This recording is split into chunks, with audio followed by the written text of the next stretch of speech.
Welcome into this episode of Coach's Corner. Jordan Woodruff with you. Great to have you along as we are joined by head coach Justin Roland. And today's episode brought to you by Rural Supply. And Coach, you've had some tough scheduling, I guess you would say, the way the district worked out. Hoping that kind of opens up a little bit. You can't overlook anybody. But last week, you took on what a lot of people considered one of the best teams in the state, if not the best when they started off the year, maybe the best quarterback in the state.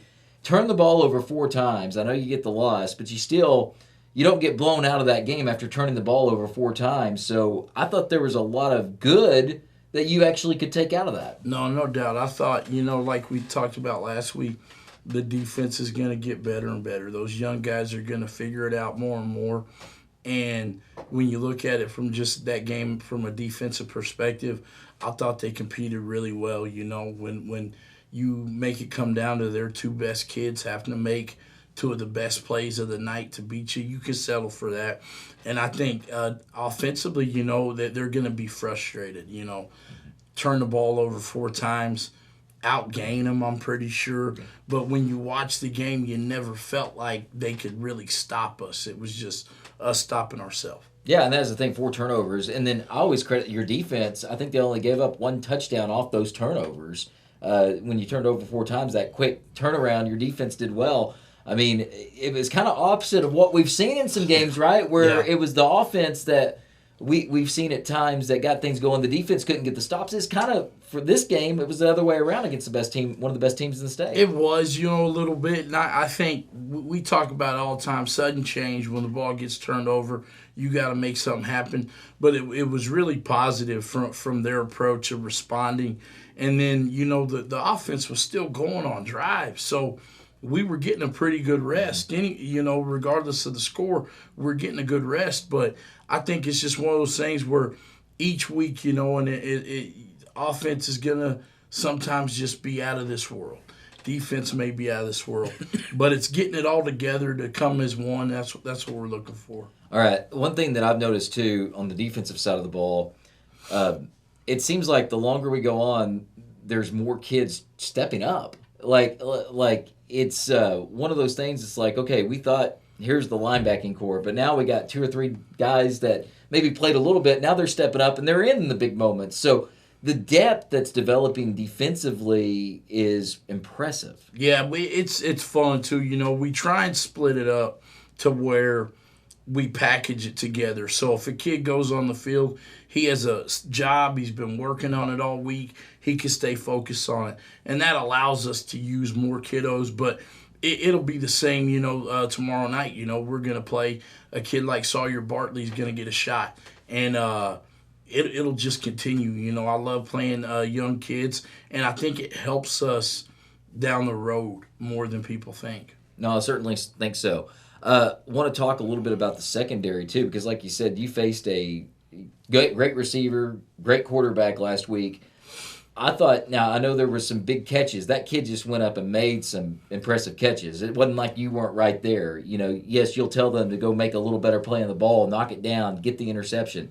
But overall, when you walk away from that game and you saw what your secondary did, even though they gave up some of those big moments, that was just a kid going out there making a big play. No, yeah, I was pleased with him. Jeremy Evans was one of our defensive players of the week, and he nothing was uncontested.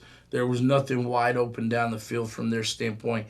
I mean, Adriel gets beat on the 4th down. He's right there. That ball could have easily banged off our hand. But we talked all week about your biggest players making the biggest plays in the biggest of games. And that was a good lesson because Easton Webb and Dom Forbes are going to be the guys that if Sand Springs needs it, they're going to go get the game for them. And we got to have the same. But I was really pleased with our secondary. I think coverage-wise, run fitting, we're getting better and better every week. So it's just positive. Ryan Olvera from the strong safety position leads us in tackles again. He's figuring that spot out. So there's a lot of positives. Halfway through the district schedule, and district schedules aren't built the same, right? Because you don't know when you're going to play. Right. You guys have had the front-loaded schedule.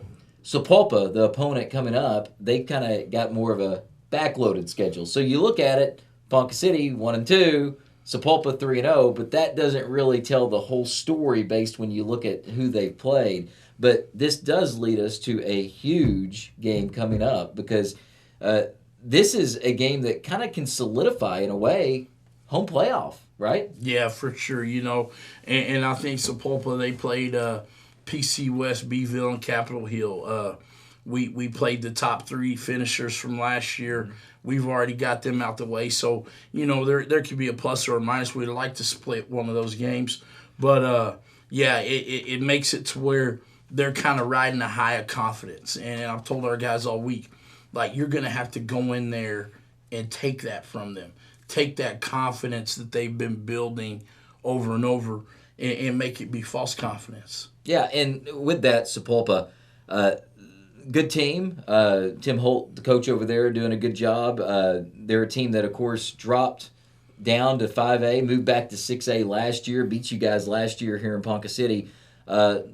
Quite a few of the familiar players, naturally, but one thing we've been saying all along, this isn't the same Ponca team. No, and I think, looking back at last year, it was another stub your toe type of deal, And they're strong up front. They got a good offense, good O-line, good running game.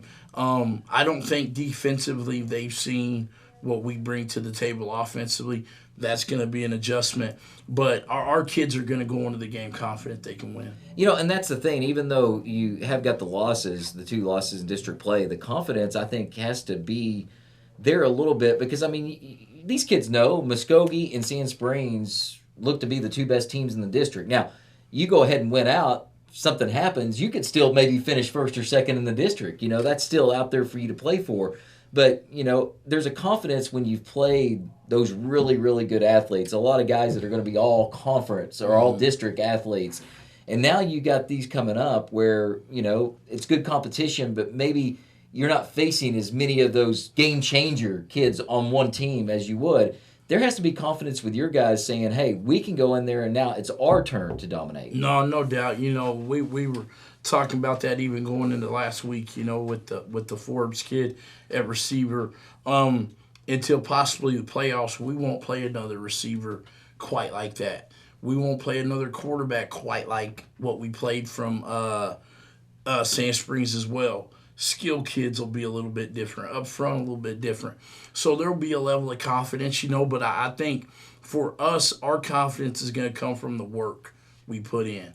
And we haven't wavered from that. We've been grinded the last 2 days, and we'll continue, win or lose, we're going to continue to work at it. All right, one thing that I think is so important offensively is getting the run game going. You were able to do that against Sand Springs somewhat. And like I said, you had a false start here that backed you up behind the chains. You had a holding call. You have the turnovers, all that stuff. You never got to see the offense fully blossom. They totally understand that. But now with the schedule coming up, you face some really tough defenses. This offense, I talked to a couple of offensive linemen. They do feel like they can now, both defensively and offensively, it's your time maybe to dominate the line of scrimmage, right? Yeah, and I think that'll shock you about last Friday's up front with our offensive linemen. We dominated. Yeah. It didn't show that on the stats and the scoreboard, but I firmly believe that our offensive line can block anybody in the state. And so as we get to the backside of this schedule, I think they're going to start seeing that as well, and it should start Thursday night. All right, Sapulpa, what can you tell us about them? Let's start off offensively, what they're going to throw at you. Scrappy team, well coached, big up front, which is pretty par for the course in 6A, big old linemen. They want to run the football. They use 3 or 4 guys to run it. The quarterback's more of a pro-style guy, but they'll try and smash the football at us, be a little explosive, driving the ball, not a lot of huge plays. Defensively, they're really good at nose guard, which will be good. He's an athletic kid, but I think still defensively for them, it's trying to force you into playing the way that they want. And it's going to be hard for them tomorrow night with our guys. So it should be a fun contest. Yeah, and that's the thing. Athletically, offensively, what you guys can throw at them. I don't know if Sapulpa, even early on in their schedule where they played some decent teams, I don't know if they've had the amount of weapons that you guys can throw at them offensively against their defense. No doubt. You can go from we could go from 11 personnel to 10 personnel to 12 and change the whole dynamic up, and that will be adjustment for them.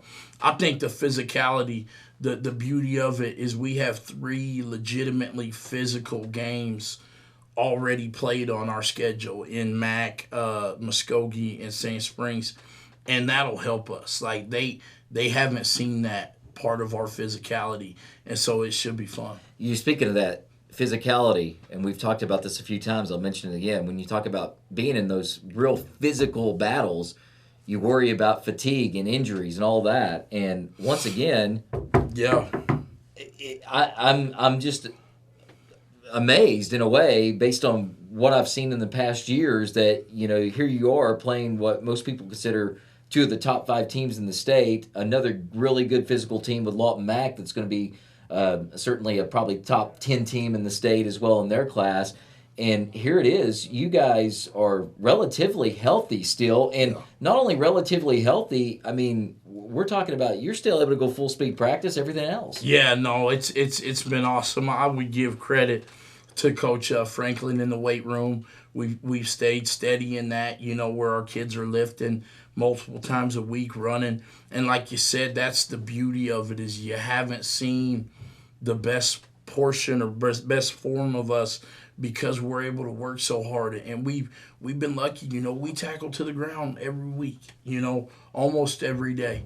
And with that comes a little bit of hesitation, but it also gets them ready for the engagement, and I think the more you practice full speed, the better you get at it. Yeah, and I think part of that too, defensively, is where I think you really see it is the fact the amount of bodies you guys can throw out there is also keeping people fresh because defensive line and linebacker, especially in a 3-3 set, it's tough. I mean, those guys are getting banged around a lot, and you got multiple guys up there on the front that you can throw in different situations, and they're not having to work 90 snaps a game all of a sudden. Right, no doubt. And of course you probably see us use Ryder that predominantly plays offense and Donovan Harjo. But, man, when they come over to us, they add a spark. Yeah. And we keep the job for them real simple. But going into the year, we tell our D linemen, man, we're looking for 6 guys that we can play. And different situations, past situations, this guy go run, this guy go. Same at linebacker, with that depth, you get a lot of kids that you want to see on the field, want to get tape of them, and so we've been fortunate in that. Yeah, and that's the thing. I think the impressive thing, defense has been impressive, but the linebacking group, how many different guys that are making impacts. I mean, I've talked to Quaid today, for instance. You talk to Talon, you talk to Ryan, Thaden. I mean, there's so many of these guys that you can seem like to get in there that you don't miss a beat when one guy checks out because the other guy seems like he's almost just as good. No, yeah, and I think, and you can even throw Jose in there. Yeah. Jose's kind of the grandfather of that group, but it's just they all compete well together, and like I said, it's not when you're good at defense, the whole package. And the more they learn and the more we can put them in there, the better they're going to be. All right. Keys to getting this win against Sapulpa. Not the regular keys, hey, don't turn the ball over. Yeah. Don't get beat on the big play, all that. Yeah. So what's the things that you're really going to have to do? Let's say you both play your best ball. What you got to do best to win? Well, I think going into it, handling the early week or the short week preparation, we've done really good with that. Had a good practice Monday, good practice yesterday. We'll finish it up today. Traveling well, getting off the bus ready to go. Obviously, you said the turnovers, but I think more importantly, man, just be fearless. As an offense, be fearless. Understand who you are and go attack them and make them stop you. Defensively, stop the run always is great, but, man, we got to play fast. I think with their size up front, the speed that we have will hurt them, So we got to play fast. And then the explosive plays, the coverages are a little bit simple. We're going to try and help them in the end of the half situation. I think we're giving up 2 touchdowns with a couple seconds left. So we got things that we need to fix, but, man, just go out there and execute. We'll be fine. All right, last thing. I think the kids understand, but how do you coach when you get into a situation with kind of the gravity of this game? Because, like I said, this is one you look at and say, okay, guys, you win this one, chances of us getting a home playoff game are very, very high. Chances of us still being in if somebody makes a mistake to even get a bye is still there if there's a mistake made by Muskogee or Sand Springs. Yep. So how do you coach that, or you just focus in on Sapulpa? I try to just focus in week by week, and it can change. Obviously, it's huge. You want them to understand. But I think kids today, there's so much information out there. There's so much going on. There's not a lot you can tell them that they ain't hearing already. So just keep their focus on us and the next game, and when the playoffs come, we'll handle it. Yeah, well, that's like you said. Mom, dad, brother, sister, friends at school, they all tell them they too. all So know. I mean, Absolutely. sometimes staying focused, it's actually that's the harder thing to do. No right? doubt, absolutely. So, well, Coach, appreciate the time as always. Thank you. Coach Justin Roland, and that's going to do it for today's Coach's Corner. It's been brought to you by Rural Supply. Thanks to Chris, as always, behind the camera. And that'll do it. Until next time, Jordan Woodruff saying so long, and go Cats.